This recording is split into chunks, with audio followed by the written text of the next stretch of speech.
Hey guys, what's up? You're watching Jack's Tech Channel, and today we're doing another episode of Question Time where you guys ask me questions through either YouTube comments or social media. However you guys want to send me your questions, go ahead and send them and I'll answer it in these types of videos. So let's go ahead and jump right into the questions. Question number 1. Why do you always wear your hat in your videos?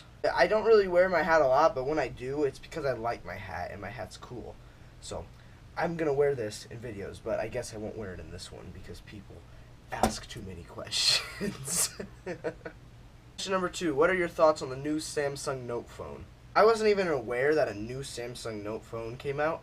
I wasn't even aware that a new Samsung phone came out, and that's because I don't really follow a lot of Samsung products, and I more follow the Apple sort of stuff, so I don't know about the new Note phone, or even if it's like rumors or something that's coming out. I don't exactly know what you're talking about, but I bet it'll be cool. The Note phones, I've seen a few people who use them, and the people who I have talked to that use the Note phones, they say they love the Note phones with the big size on the screen and with the stylus and stuff. So, I mean, I bet it'll be a cool phone, and when it comes out, or if it is out, I will definitely look into it after this video. Question number 3. What's your favorite photography app? My favorite photography app is called Cinemagram.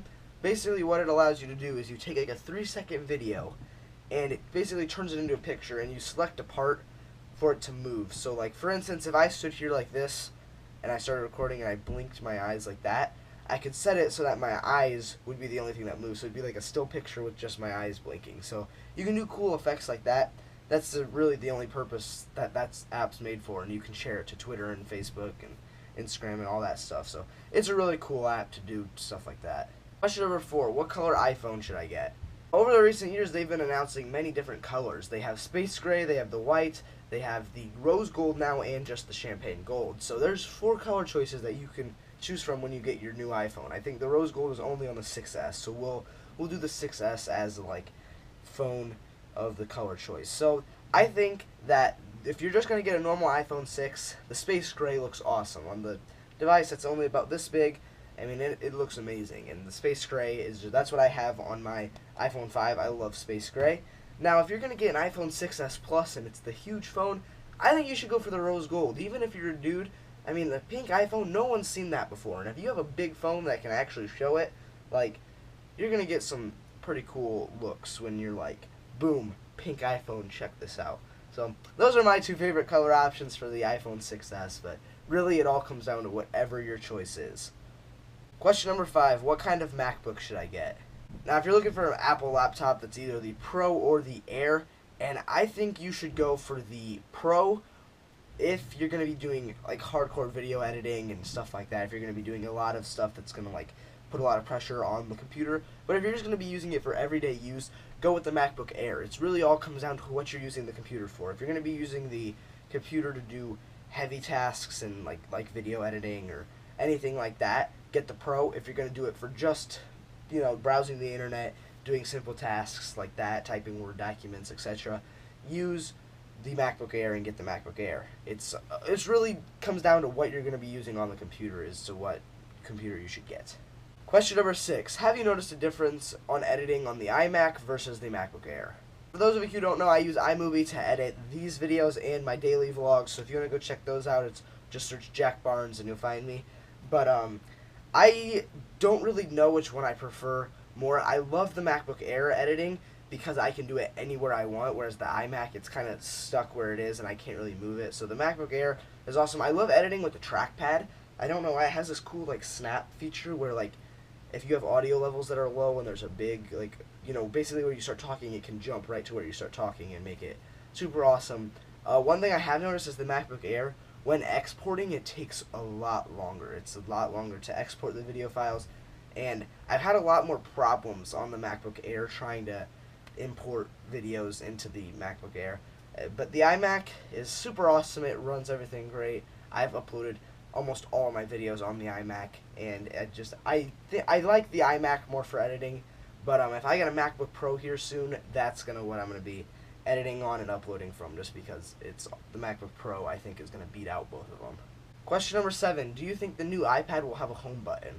Now this is kind of a weird question because all Apple products that have come out have had a home button, at least to like iPads and iPhones and iPods and stuff. So I think yes, it's going to have a home button, but now that they have these new multitasking features where you can just like pinch the screen like that, it'll close out apps, so they really don't need a home button. If they can have some way to activate Siri and find some other way to do a fingerprint scanner, then I guess they really don't need a home button. But now that the fingerprint scanner is a big thing, they kind of need that there, because it's, you know, how else are they going to do fingerprint? And if you have that fingerprint scanner there, why not make it a home button too? It's just kind of like one of those things where they kind of have to be incorporated with each other unless they can find some other way to do a fingerprint sensor.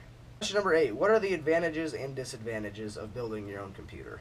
For those of you who don't know, I have built my own computer. It's a gaming computer. I put a lot of the stuff in there to play games, and it works wonderfully. The advantages of building your own computer is that you get to know what goes inside of it.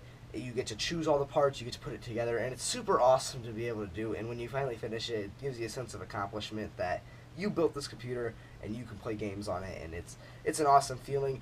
Also too, it's a lot cheaper than buying a computer worth the same. Like if you have all those parts already assembled in a computer, it's going to be a lot cheaper, because companies like to rip you off when you're buying a computer from them, because they'll put all their stuff on there, and you know, on their operating system and all that stuff, which that can suck. So it's awesome to build your own computer. Now the disadvantages of it is it's going to take a lot of time if you don't know what you're doing. If you know what you're doing, you can do it pretty quick. I didn't know what I was doing, so it took like, I spent 2 nights, each like a couple hours doing it, so it wasn't a huge amount of time. And also too, if you buy a computer just separate, you get a warranty, which is awesome, where if you build your own computer, if something breaks, you most of the time don't have a warranty, and you kind of get the support of the you know, where you bought the computer from if you buy a computer from them. But most of the time support isn't that great, so I think you should definitely go and build your computer instead of buying one, but again, it's all personal preference. Question number 9. Should I get the PS Vita or the iPad for gaming? Now, I think you should go for an iPad for gaming. I'm going to be honest here, the iPad is awesome for gaming. It's big screen, all touch controls, it's awesome. Now, if you're going to be hardcore gaming on the Pro, you should probably get the PS Vita. I'm not a fan of the PS Vita. I really didn't like the PS Vita. I was a huge fan of the PSP and not a big fan of the PS Vita. I love gaming on the iPad. Gaming on the iPad is awesome, and if you haven't tried it, definitely you should get an iPad and try games on the iPad, because you will not be disappointed. Question number 10. Will you get an iPad Air 3 when it comes out? Now, I don't really know if I'm going to be getting an iPad Air 3. I have an iPad mini right now, and I love the size of the iPad mini. I love using the iPad mini. I had an iPad 4th generation before I got the iPad mini, and I had an iPad 1st gen before I got the iPad 4. So I kind of went from the iPad size to the iPad mini, so I think it'd be weird to go back to the big size iPad. My brother has an iPad Air 2, which he uses a lot, and I've played on that. It's nice. The iPad Air 2 is nice, and the iPad Air 3 is going to be even better. So it may be time for me to get a new iPad. I'm still loving the iPad mini, and it hasn't done anything that's really annoyed me yet, and that's made me want to upgrade. It still works just fine. I think I have the 2nd generation iPad mini, so that's what that is, and I love using it, and I probably won't upgrade to a new iPad until that thing is completely done. So I probably won't be getting the iPad Air 3, but I definitely could if I wanted to. Question number 11. Do you think the iTV or the Apple TV will ever come out? Now, I know Apple has talked about making their own television, so like their own monitor that has, like, you know, the Apple TV already loaded onto it and stuff like that, which I think that's definitely a possibility Apple could be releasing. Obviously, if they release it, people are going to buy it, because new Apple product has just gone crazy every time they announce it, even if it's something like as stupid as the Apple Pencil or the Magic Mouse, the new one, or the new battery case. People are just buying it because it says Apple on it. So I think if they released an Apple television or an Apple TV or an iTV, then definitely people would buy it, and I guess we wouldn't really know until we started using it how it would be. And question number 12, have you ever watched MTV?